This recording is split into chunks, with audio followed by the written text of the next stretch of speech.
Hi folks, this is all the fruit, and today I want to pickle some olives. I've done this a couple times, but always with foraged olives.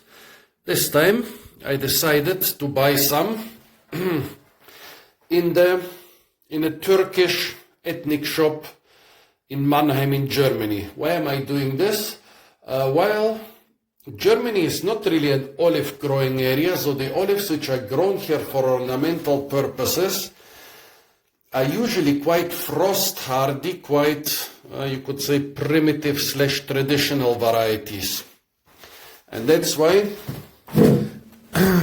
I decided to get some more sophisticated ones. Yes, I know my kitchen is full of fruits. What did you expect? So the normal olive pickling recipes, they start with inspect the olives, and if there are any blemishes, reject them. Well, I'm not rejecting them. I paid good money for those olives and they look good enough. Second, taste them, because most olives you need to soak in water for days or weeks to remove the bitterness.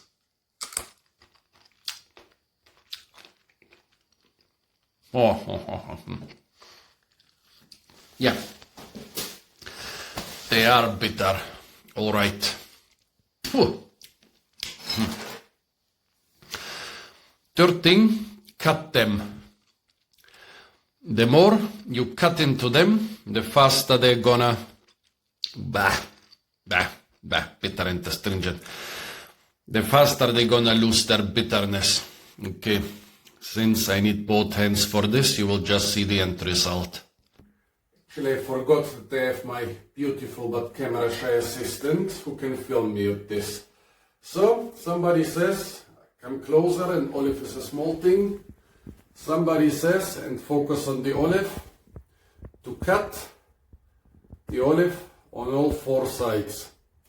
I know that most of the olives you are getting in the supermarkets are actually not cut, but the cutting reduces the leaching time, and I'm an impatient person, so I'm gonna cut them all. Okay, cut. So I cut almost all olives on all four sides. Why is this done? Well, it does increase the surface area a little bit for the exchange with the water, but mostly it's done to break the skin or cuticula of anything, any living organism like a fruit or yew is a specialized tissue which is used to separate and protect you from the outside world. So if I would drop an uncut olive into the water, the skin would actually protect the water and the chemicals and parasites and organisms in the water to enter the olive, and it would also protect the olive from losing its juices. But that's exactly what we want to do here. We want the water to enter the olive and leach out the juices and the bitterness.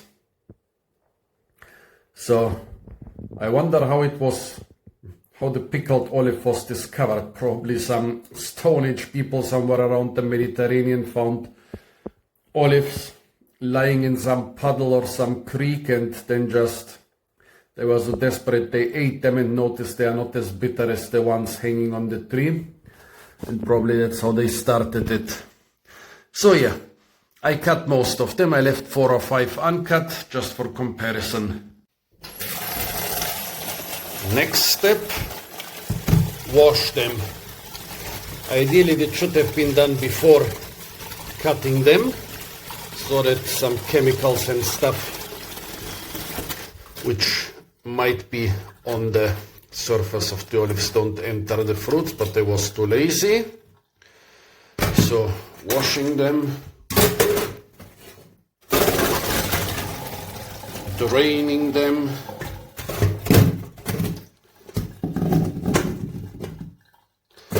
then soak them in water. The insufficient amount of water. This pot might actually be even too small for such an amount of olives. Now you might see the next problem. A lot of the olives are swimming on the surface, so part of them is sticking out of the water, which means it will take longer for them to get completely leached. That doesn't just mean that they'll have to wait longer, but also, of course, some of them will be more bitter than the others. So the trick is to put a plate or something else on top. Here I'm conveniently using the lid. And now you can see that all the olives are completely submerged in water. Yeah, and now we have to wait for like a couple days to a couple weeks and change the water at least once every day so that it doesn't get rotten and disgusting. The olives need to stay nicely covered all the time. And the clever way to taste whether they already leached out enough is supposed to be not to taste the olives, but the water.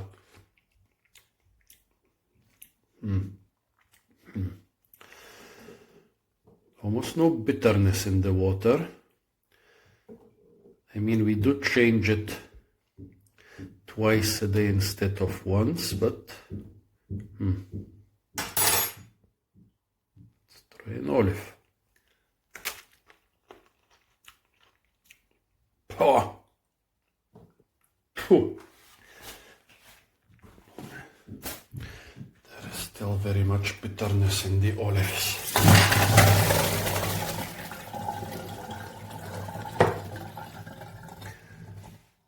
Interesting what happened to this one. The others don't look like it. Did this one already start rotting or what?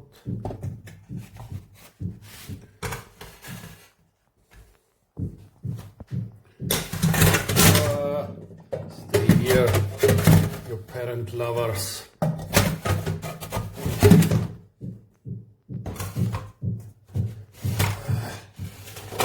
There's a reason we have two hands, and it's not for filming YouTube clips.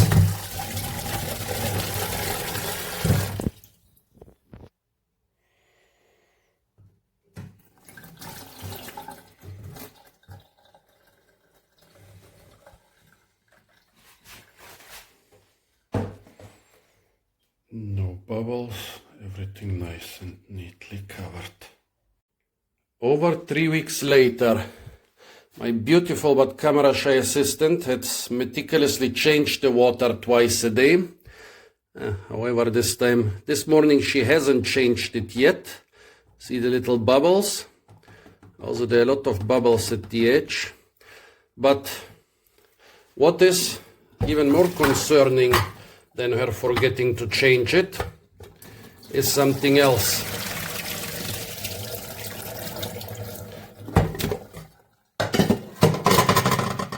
Let's try one.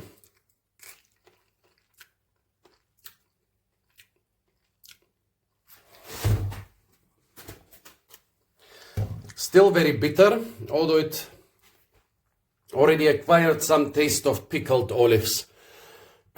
Also, since they have stayed bitter for such a long time, she did a bit of research on the internet. Also, this specific one here doesn't look too great. She did a bit of research on the internet, and it said that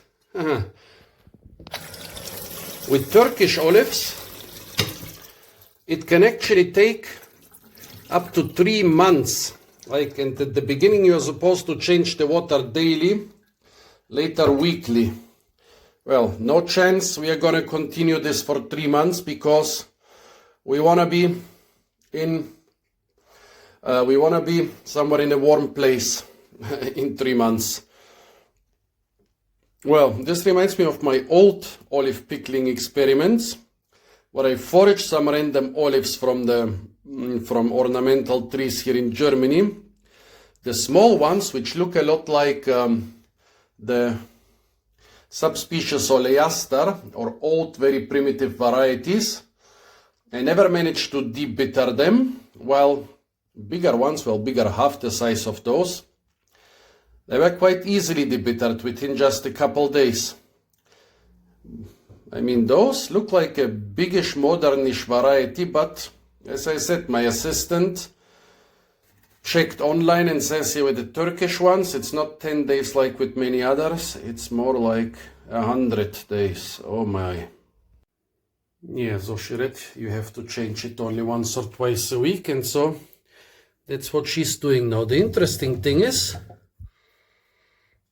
the stuff starts smelling like pickled olives. The smell is not very strong yet, but it's discernible. Also, I guess the light green color is live tissue. Why this? Well, this olive green is dark tissue, and some of them started turning completely olive green and slightly softish. 10 days later, nothing seems to be alive here anymore.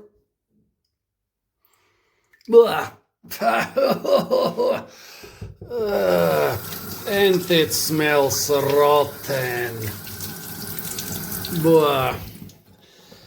Yeah, I guess it is rotten. Maybe I should have pickled them 10 days ago.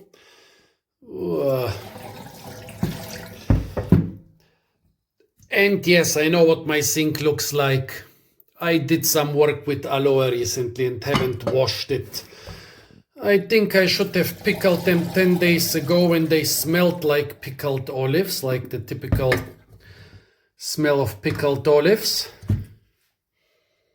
But a couple of them still looked alive back then. I don't know, man. I mean, they still kinda smell like pickled olives, but not like pickled olives, which are really good.